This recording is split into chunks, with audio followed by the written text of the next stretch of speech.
নমস্কাৰ ছাৰ বাইদেউসকল আপোনালোকক ইনফোলাইভ 23 লৈ স্বাগতম জনাইছো। আপোনালোকে ইতিমধ্যে অৱগত যে ইনফোলাইভ 23 ত আপোনালোকৰ সহায় হোৱাকৈ সকলো ধৰণৰ চৰকাৰী নিৰ্দেশনা আপোনালোকৰ ওচৰত যুগুত কৰি অহা হৈছে। সেয়েহে যদি আপুনি ইউটিউবত আমাৰ চেনেললৈ নতুনকৈ আহিছে তেন্তে চেনেলটো সাবস্ক্ৰাইব কৰিব আৰু যদি ফেসবুকত আপুনি আমাৰ ইনফোলাইভ 23 পেজখনলৈ নতুনকৈ আহিছে তেন্তে পেজখন ফলো কৰি ৰাখিবলৈ অনুৰোধ জনোৱা হ'ল। আজিৰ ভিডিঅ'টোত এটা অত্যন্ত জৰুৰী ইনফৰমেশ্যন আপোনালোকৰ ওচৰত লৈ আহিছো। সেয়েহে ভিডিঅ'টো শেষলৈকে চাই ইনফৰমেশ্যনখিনি জানি ল'ব বুলি আশা ৰাখিলো। অসম চৰকাৰে নিজৰ কৰ্মচাৰীসকলৰ বাবে বিভিন্ন ধৰণৰ চৰকাৰী বন্ধৰ বাবে এখন বন্ধ দিনৰ তালিকা প্ৰকাশ কৰিছে।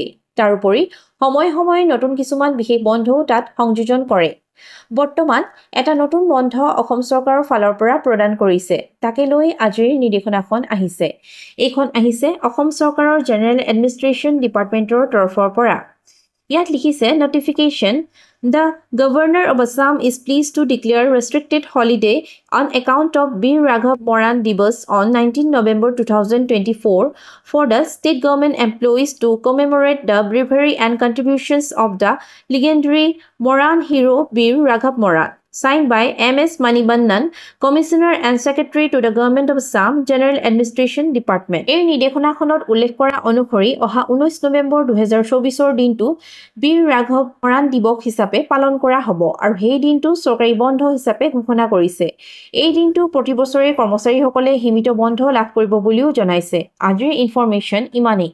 যদি এই ইনফৰমেশ্যনখিনি আপোনালোকৰ বাবে লাভদায়ক হোৱা বুলি ভাবিছে তেন্তে ভিডিঅ'টো লাইক কৰি আপোনাৰ বন্ধু-বান্ধৱীসকলৰ লগত শ্বেয়াৰ কৰি দিব। চাই থাকিব ইউটিউব আৰু ফেসবুকত ইনফোলাইভ 23। ধন্যবাদ।